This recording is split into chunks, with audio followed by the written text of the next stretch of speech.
কয়েক বছর পর মায়া তার স্বামী আকাশ ও মেয়ে চন্দ্রাবতীর সাথে সুখে শান্তিতে রাজমহলে সংসার করছিল। রানীও তাদের সাথে আরামে দিন কাটাচ্ছিল। রানী একদিন তার পুত্র এবং পুত্রবধূকে ডেকে বলে, শোনো মায়া, কত বছর তো হয়ে গেল আমাদের নাতনি হয়েছে। আমি কি নাতির মুখে দাদি ডাক শুনবো না? এখন তো ঘর আলো করে আমার নাতিকে দেখার দিন, দুজনের সাথে খেলার দিন। জি অবশ্যই, আমরা খুব তাড়াতাড়ি আপনাকে সুখবর দেব। মা, আমরা নিজেরাও চাইছি এখন যেন আমাদের একটা ছোট্ট রাজকুমারের জন্ম হয়। তাহলে তো ভালোই হয়। অনেক দিন হয়ে গেছে আমাদের ওপর দিয়ে এত কিছু, এত ঝামেলা ঝড় গিয়েছে। এখন সবকিছুই ঠিক হয়েছে। শান্তিতে নাতিপুতির সাথে খেলা করে মরতে পারলে ভালো লাগবে। আহা মা, কি বলছেন এসব? এভাবে বলবেন না। কিছুক্ষণ পর গ্রাম থেকে মায়ার বাবা মাও সেখানে চলে আসে। আরে মায়া, মা আমার আজকে তোরে দেখবার জন্য অনেক মনটা পুরাইতাছিল। এই জন্য আজকে আর দেরি না কইরা সকাল সকাল চলে আসলাম। ভালো আছস তো মা? রাজকুমার, আপনি ভালো আছেন? খুব ভালো করেছো মা, তোমরা চলে এসেছো। আমারও খুব ইচ্ছে করছিল তোমাকে আর বাবাকে দেখতে। আর আমরা তো ভালোই আছি। যাক, ভালো কথা। তা রানী সাহেবা, আপনি ভালো আছেন তো? কিছু না বইলাই চলে আসলাম।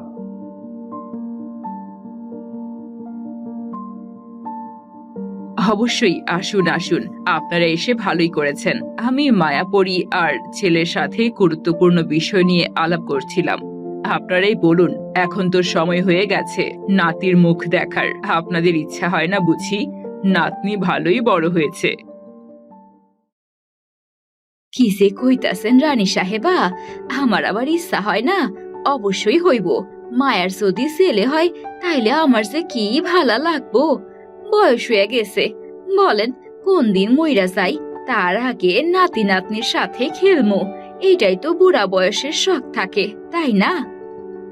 একদম ঠিক কথা বলেছেন। এভাবেই হাসি খুশি ভাবে তাদের দিন চলছিল। অন্যদিকে বিক্রমপুর রাজ্যের রাজা বিক্রম এবং রানী পরী একসাথে থাকতে শুরু করে। তবে রানী পরী সময় পেলে তার পরী রাজ্যে যেত এবং সেখানের সবকিছু দেখাশোনা করে আসতো। রানীপরি, কতদিন তো হয়ে গেল আমরা বিষ্ণুপুর রাজ্যে মায়ার সাথে দেখা করতে যাচ্ছি না। কি জানে আমাদের মায়া কেমন আছে, আর রাজকুমার আকাশই বা কেমন আছে? দেখা করতে যাওয়া কি উচিত না? তুমি কি বলো? আমারও সেটাই মনে হচ্ছিল। ঠিক আছে, তাহলে আমরা দুদিন বাদে পূর্ণিমায় মায়াপুরী এবং রাজকুমার আকাশের সাথে দেখা করতে তাদের রাজ্যে যাব। রাজা বিক্রম এরপর কিছুটা উদাস হয়ে পড়েন। রানী পরী সেটা দেখে তাকে জিজ্ঞেস করে, কি হলো রাজা বিক্রম, তুমি হঠাৎ করে এমন উদাস হলে কেন? আসলে আমার মাঝে মাঝে আমার নিজের মেয়ে কণিকার কথাও খুব মনে পড়ে। আমি জানি মায়াও আমাদের নিজেদের মেয়ে, তবে কণিকা কেন এমন করলো? আমি ছোটবেলা থেকে কণিকাকে কত আদর যত্ন করে মানুষ করেছি। এখন খুবই মনে পড়ে তার কথা। খুব কঠিনভাবে দিন কাটাচ্ছে সে বন্দী হয়ে। আমার মনে হয় কি তোমার তাদেরকে দ্বিতীয় একটা সুযোগ দিয়ে দেখা উচিত। তারা ভুল কাজ করেছে। এত বছরে হয়তো তাদের চিন্তা ভাবনার ওপর পরিবর্তন হয়েছে। তুমিও তাই বলছো? আমারও খুব ইচ্ছে হচ্ছে। ঠিক আছে, আমি তাহলে এখন যাই। এখনই গিয়ে আমি আমার কণিকা মেয়ের সাথে দেখা করে আসি। তবে আমি রানী বিথিকাকে কোনোভাবেই মাফ করতে পারবো না। সেই একমাত্র দায়ী আমার মেয়েকে এমন ভাবে তৈরি করার জন্য। তোমার যা ভালো মনে হয় তুমি করো। এখন তাহলে আমি ঘুমোতে চললাম।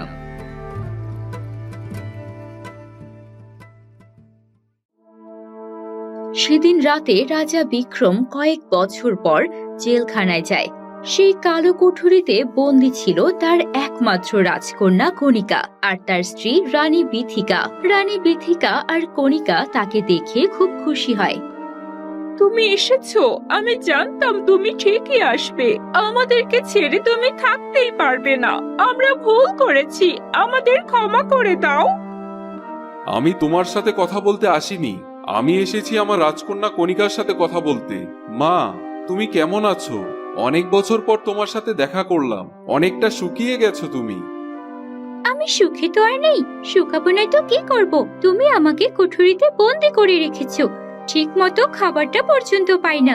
কি এমন করেছি? হ্যাঁ, ছোট্ট একটা ভুলই তো করেছি। তোমার সেই দ্বিতীয় কন্যাকে আমার একদমই সহ্য হয় না, আর এজন্য তুমি আমাকে এত বড় শাস্তি দিলে। আমার থেকে বেশি আপন তোমার সেই মেয়ে হয়ে গেল। এভাবে কথা বলো না। তুমি আর তোমার মা আমাকে বাধ্য করেছো তোমাদের এমন শাস্তি দিতে। আমি অনেকবার তোমাদের অনেক রকমের ভুল দেখেও না দেখার ভান করেছি, কিন্তু তুমি তো একজন মানুষের জীবন নিতে চেয়েছো। সে তো আর কেউ না, তোমারই আপন বোন। আমি তো বলেছি, যতই যাই হোক, তুমি মানুষ হয়ে আরেকজন মানুষকে কি করে খুন করার কথা চিন্তা করতে পারো?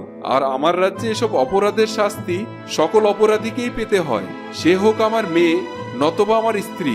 সবাইকে তার ফল ভোগ করতে হবে। রাজা বিক্রমের এমন কথা শুনে রানী বিথিকা বুঝতে পারে সে তাদেরকে কোনোভাবেই এখান থেকে ছাড়িয়ে নিয়ে যাবে না যদি তারা এভাবেই কথা বলতে থাকে। এরপর রানী বিথিকা মনে মনে চিন্তা করে, আমার মন বলছে রাজা বিক্রমের আমাদেরকে খুবই মনে পড়ছে, কিন্তু সে কখনোই আমাদেরকে এখান থেকে ছাড়িয়ে নিয়ে যেতে পারবে না। আমি তো শুনেছি সেই ডাইনি পরীটা এখানেই থাকছে। আমাকে অন্য কোনো একটা ব্যবস্থা করতেই হবে। রানী বিথিকা এরপর রাজা বিক্রমকে বলেন, শোনো, আমার কথা না হয় বাদই দাও। আমি দায়ী ছিলাম রাজকন্যাকে এমন খারাপ শিক্ষা দীক্ষা দিয়ে বড় করেছি। ওর কোনো দোষ নেই, তুমি ওকে ছেড়ে দাও। ও যদি ভালো মানুষের সাথে থাকতে পারে তাতেই আমি খুশি। আমাকে কারাগারে বন্দি রাখো, কিন্তু ও তোমার নিজের মেয়ে। নিজের মেয়েকে আরেকটা সুযোগ দেবে না? আমাকে না হয় তুমি কুঠুরিতেই সারা জীবনের মতো বন্দি করে রাখো, আমি কিছুই বলবো না গো। রানী বিথিকা এভাবেই কান্না করতে থাকে। রাজা বিক্রম চিন্তায় পড়ে যায়। এভাবে কান্না করো না। ঠিক আছে, আমি দেখছি বিষয়টা কি করা যায়। রাজকন্যা, তোমার ব্যবহার যদি ভালো হয় তাহলে আমি তোমাকে এখানে ছাড়িয়ে রাজপ্রাসাদে নিয়ে রাখবো। তবে রানী বিথিকা, আমি তোমাকে কখনোই ক্ষমা করব না। এই বলে বিক্রম সেখান থেকে চলে যায়। রানী বিথিকা আর রাজকন্যা কণিকা এরপর কথা বলতে থাকে। এবার শুধু কয়েকদিনের পালা, দেখবে আমাদের মুক্তির সময় এসে গেছে। না না, আমাদের না, শুধু তোমাকে এখান থেকে তোমার বাবা ছাড়িয়ে নিয়ে যাবে। রাজা বিক্রম তোমাকে অনেক ভালোবাসে। সে তোমাকে এত বছর বন্দি রেখেছে, তার জন্য নিশ্চয়ই তার মন খারাপ। কিন্তু তোমাকে কেন ছাড়বে না মা? আমি তো তোমাকে ছাড়া একা একা ওই ডাইনি পরি আর বাকিদের সাথে থাকতে পারবো না। দরকার নেই তাহলে আমার মুক্তির। তুমি কি পাগল হয়েছো? আগে তুমি এখান থেকে মুক্ত হও, এরপর তুমি আমার বাবার রাজ্যে যাবে, যেখানে আমার বাবা মায়ের বসবাস। সেখানে আমার মা আছে, সে অনেক বড় জাদুকর। তার জাদুর সাহায্যে এরপর আমরা আমাদের প্রত্যেকটা প্রতিশোধের বদলা নেব। বাহ, তাহলে তো ভালোই হবে। রানী বিথিকা আর কণিকা এরপর হাসতে থাকে। রানী বিথিকা তার মাথায় দুর্দান্ত পরিকল্পনা করতে থাকে কিভাবে সে তার অপমানের প্রতিশোধ নেবে। অন্যদিকে রাজা আকাশের রাজ্যে বন্দী ছিল মন্ত্রী, তার স্ত্রী তন্ত্রমাতা আর তাদের মেয়ে কুসুম। তারা দিন গুনছিল কবে পালাতে পারবে এই জেল থেকে, কিন্তু এত সহজ ছিল না। জেলে অনেক সিপাহী পাহারা ছিল। মন্ত্রী তন্ত্রমাতাকে বলতে লাগলো, এত বছর হয়ে গেল, তুমি এখনো তোমার জাদু ব্যবহার করে কোনো উপায়ও বের করতে পারলে না এই জেলখানা থেকে বের হওয়ার। আর কতদিন আমাদের এখানে বন্দি থাকতে হবে? আর তোমাকে তো আমি রাজা বানিয়ে দিয়েছিলাম, এরপর তুমি নিজের রাজত্ব নিজের কাছেও রাখতে পারলে না। সেটার মধ্যে আমাকে টানছো কেন? তুমি নিজেও তো অকেজো কাজ করেছো। এজন্যই আমাদের সবাইকে এখানে এখন পস্তাতে হচ্ছে। এভাবেই তন্ত্রমাতা আর তার স্বামী মন্ত্রী কিছু ছোট ছোট কথা নিয়ে নিজেদের মধ্যে দোষারোপ করতে থাকে। কুসুম এসব দেখে বিরক্ত হয়ে যায়। সে তাদেরকে থামিয়ে বলে, হয়েছে, অনেক হয়েছে। এসব ছোট ছোট জিনিস নিয়ে আমরা নিজেদের মধ্যে তর্ক করলে হবে না। যেভাবেই হোক আমাদের এখান থেকে বের হতে হবে। সিপাহীরা তো আমাদের কথা শুনছেই না। তারা কখনোই আমাদের কথা শুনবে না। যখন রাজা ছিলাম তখন আলাদা কথা ছিল, এখন তো দোষী মন্ত্রী। আমার উচিত ছিল কয়েকটা সিপাহী নিজের জন্য কিনে রাখা, কেন যে এমনটা করতে পারলাম না। আমি সিপাহীদের জাদু করে এখানে বশ করতে পারবো, কিন্তু তুমি তাদেরকে দিয়ে কাজ কি করে করাবে? তোমার কাছে কোনো সোনাদানা পয়সা আছে? পয়সা ছাড়া তো কোনো সিপাহী কাজ করতে চাইবে না। আরে মা, তুমি যদি কোনো সিপাহীকে নিজের বশে করতে পারো তাহলে সোনা দানা পয়সার কেন প্রয়োজন হবে? আমি কিছু সময়ের জন্য কোনো সিপাহীকে বশ করতে পারবো, কিন্তু বেশি সময়ের জন্য না। আর আমাদের এই জেলখানা থেকে পালাতে হলেও অনেকটা সময়ের প্রয়োজন। আগে জেলখানা থেকে পালাতে হবে, তারপর রাজপ্রাসাদের উপরে যেতে হবে, আবার সেখানে থেকেও তো রাজ্য ছেড়ে পালাতে হবে। এটা অত সহজ হবে না। আরে বাদ দাও তো কুসুম, তোমার মা আসলেই কিছু করতে পারবে না, আমাদের এখানেই পচে পচে মরতে হবে। তো বন্ধুরা, এরপর কি হতে চলেছে?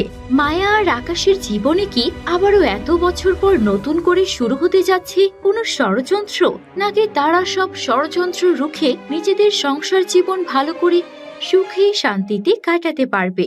জানতে হলে দেখুন আমাদের মায়াকন্যার পরের পর্ব।